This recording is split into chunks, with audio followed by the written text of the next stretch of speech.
অস্ত্র দিয়ে ওদেরকে স্বাধীন করতে হবে। আমাদের স্বাধীনতা লাগবে। মায়ানমারের আপনারা অনেক আলোচনা করছেন, স্বাধীন আরাকান লাগবে। স্বাধীন আরাকান ছাড়া কোনো কথা নাই। ম্যাস জেনোসাইড চালিয়ে তাদেরকে পাঠিয়ে দেওয়া হচ্ছে বাংলাদেশে। এইটার একটা ব্যাকগ্রাউন্ড আছে।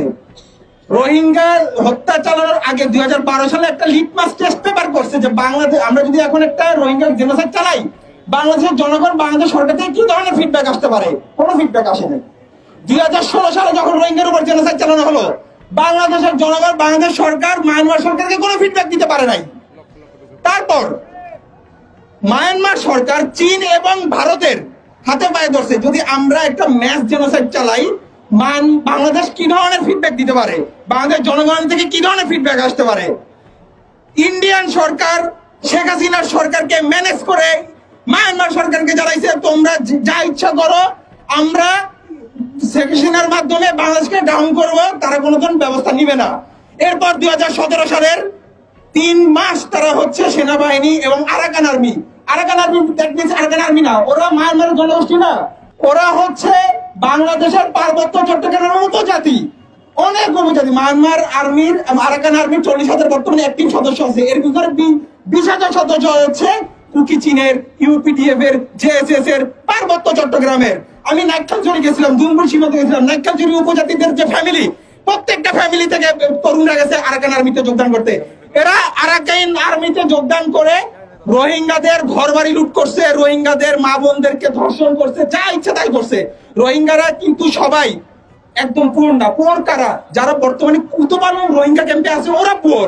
রোহিঙ্গাদের অনেক ফ্যামিলি আছে মক্কা, সৌদি আরব, আমেরিকা, কুয়েত, অস্ট্রেলিয়াতে প্রবাসী।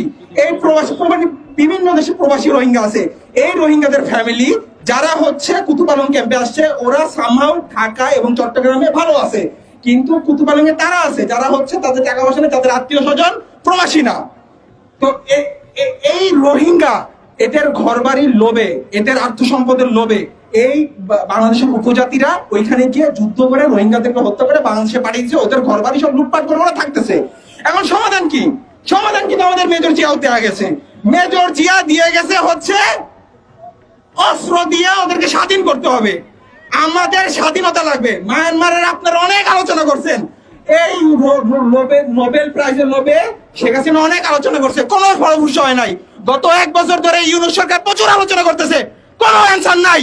কিছুদিন আগে রোহিঙ্গাদেরকে পাঠাইছে, এখনো রোহিঙ্গা আসতেছে। এই গত 1 বছর 1.5 লক্ষ রোহিঙ্গা বাংলাদেশে আসছে। সমাধান হচ্ছে কি? মেজর জিয়া দেওয়া গেছে। ওই সমাধান লাগবে আমাদের। স্বাধীন আরাকান লাগবে। স্বাধীন আরাকান ছাড়া কোনো কথা নাই। সামহাও স্বাধীনতা আরাকান এবং রোহিঙ্গা স্বাধীনতা। ধন্যবাদ সবাইকে। আজকে ঐতিহাসিক 25শে আগস্ট রোহিঙ্গা গণহত্যা দিবস।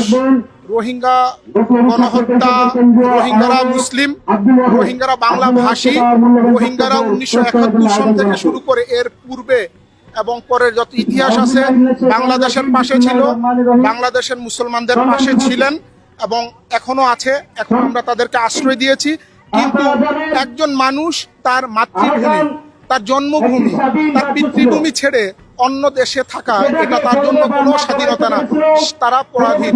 যেহেতু বাংলা সালতানাতের অংশ ছিল আরাকান রাজ্য, এমনকি বাংলা ভাষী, এমনকি বাংলা সাহিত্যের চর্চা হতো আরাকান রাজ্যে, আরাকান রাজ দরবারে। সেখান থেকে আমরা মহাকবি কায়কোবাদকে আমাদের বাংলা সাহিত্যে পেয়েছি।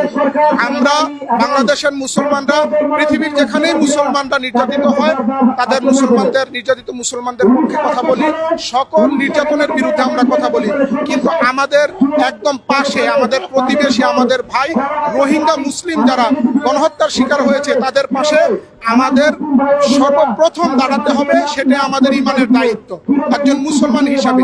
আর আমরা প্রতিবেশী বাংলাদেশী হিসাবে আরাকানকে যদি জাতিসংঘ তার শান্তি মিশন পাঠিয়ে, যে শান্তিরক্ষী বাহিনী পাঠিয়ে তাদের জন্য বসবাসের উপযোগী করে তারপরে তাদেরকে সেখানে আবার আপনার প্রত্যাপন করতে পারে তাহলে ভালো। আর যদি না করতে পারে তাহলে আমাদের দাবি হলো আরাকানকে একটি নতুন মুসলিম রাষ্ট্র হিসেবে স্বীকৃতি দিয়ে যারা রোহিঙ্গা মুসলিম নির্যাতিত ভাইরা আমাদের দেশে আছে তাদেরকে তাদের মাতৃভূমি, তাদের পিতৃভূমি, তাদের জন্মভূমিতে সসম্মানে ফিরিয়ে দেওয়া, বসবাসের উপযোগী করা হোক।